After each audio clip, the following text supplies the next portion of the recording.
Hello guys, good morning! Dahil nandito nga ako nakatira kila ina, so nakita ko yung ganitong kakalat, hindi maganda sa paningin ko. So lilinisin ko tong mga to. Ayan, nakakita ako ng kalat dito sa may ilalim ng lababo, sobrang dami. Yung mga hindi na ginagamit. Ibubukod ko na lang yung mga pwede pa, at saka yung mga basura, itatapon ko na yan. Ang nanay ko kasi mahilig mag-ipon ng mga gara-garapon, mga ganyan, yung mga pinaglagyan ng mga palaman, mga tupperware, hanggang sa nakaipon na siya ng mga ganyan, ang dami-dami. So, ibubukod ko na lang yung po pwede pa, tsaka yung hindi na, para lumuwag naman dito sa may ilalim. May mga nakita pa ako dyan na mga mug na wala ng tangkay, may konting basag na, so aalisin ko na yon. Ang nanay ko kasi mahilig pa rin niya itatago dito sa ilalim kapag hindi na po pwede, hindi niya na nagagamit. Pero ilalagay niya lang yan dyan sa ilalim. Iniipon niya pa rin, kaya sumisikip ng ganito. So guys, dyan muna kayo. Ipagpapatuloy ko lang tong paglilinis ko.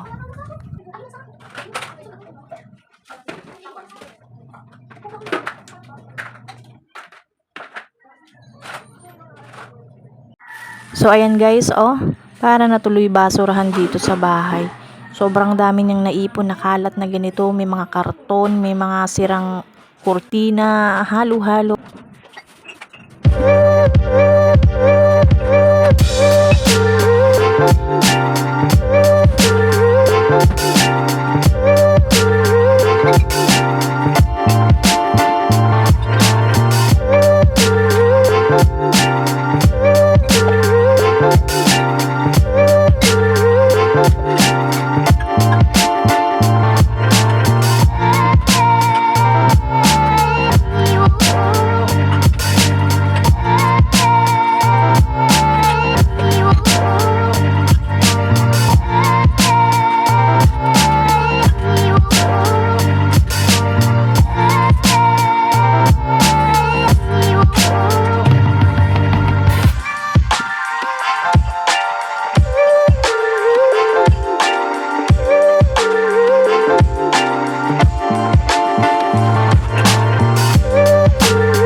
Pagkatapos ko sa ilalim ng lababo, dito naman ako sa may bandang labahan dito. May mga naipon naman dito ng bote ng soft drinks, tas nilagyan ng tubig ni ina. So, hindi maganda kasi nangingitim na.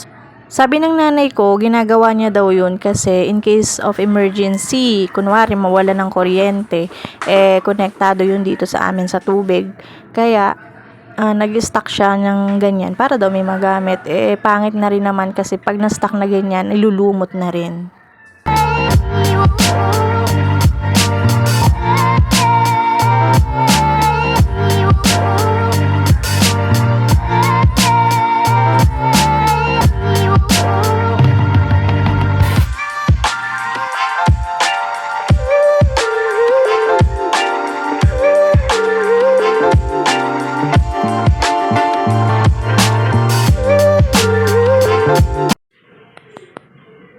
Di ba?